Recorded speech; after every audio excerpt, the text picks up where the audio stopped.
Do I have to confess my sins to another human being? I've already told God. Why do I need to tell someone else?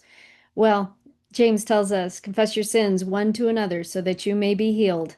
Stay tuned. I'll tell you why.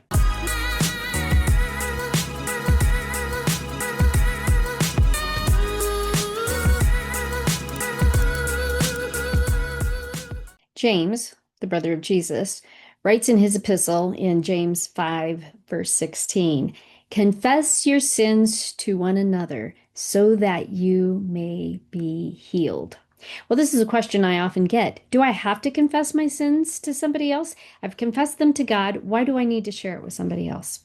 Well, today I'm going to unpack that and I'm going to give you a couple strategies for how to do it safely when it is time to confess your sin to another person. So, why do you need to confess your sin to another person? Well, when you keep a sin to yourself, when you have a secret sin, it's even if you've confessed it to God, it is still a secret sin. When you have secret sin in your life, it gives it more power. We know that when somebody tries to push something down or repress it, it actually seems to intensify that feeling or that experience in the brain. So when we keep something secret, we give it more power. And the enemy will use that against you. He will get in your mind and tell you how bad and awful you are for this secret sin that you're keeping to yourself. But the second thing that happens when we have that secret sin that we're trying to just keep to ourselves is it increases the activity of the amygdala. Now, remember, that's the emotion center of the brain. And when the amygdala is upregulated, then the prefrontal cortex, where our empathy and altruism and processing right and wrong and higher order reasoning and thinking before you act, all of that executive function right here becomes downregulated because the amygdala is upregulating or getting more active. And when that happens, we're going to have depression or anxiety or both. And we're going to have more cortisol, which might trigger fight and flight feelings. It's going to probably impair our sleep. Cortisol is really bad for your mental health and it's good when you need it, but on an ongoing basis or too much of it is not good for your mental health or your physical health.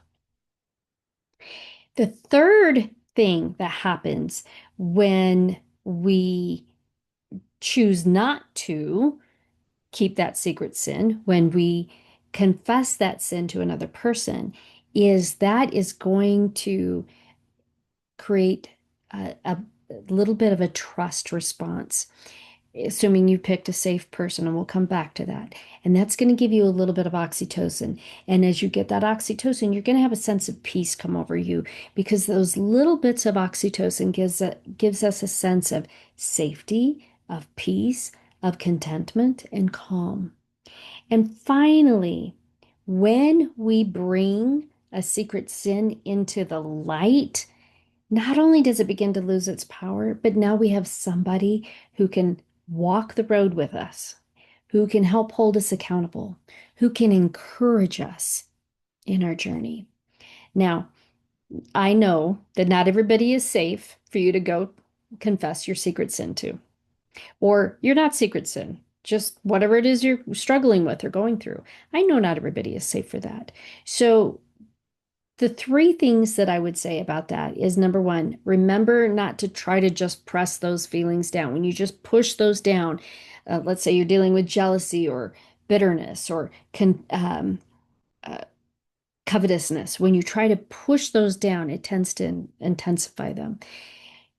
The second thing I would say is identify a safe person. You don't have to confess your sins to the whole world. You don't have to get up and say it to the entire church.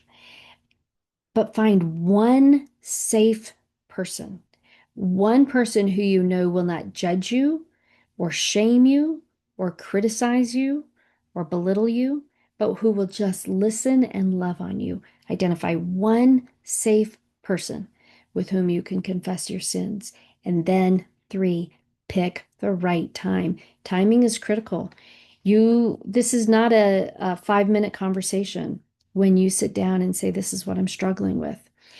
This is not what we call as therapists doorknob conversations. You're getting ready to leave and your hand's on the doorknob and you're like, "Oh, by the way, I'm struggling with this and I'll talk to you next week." It's not that kind of conversation.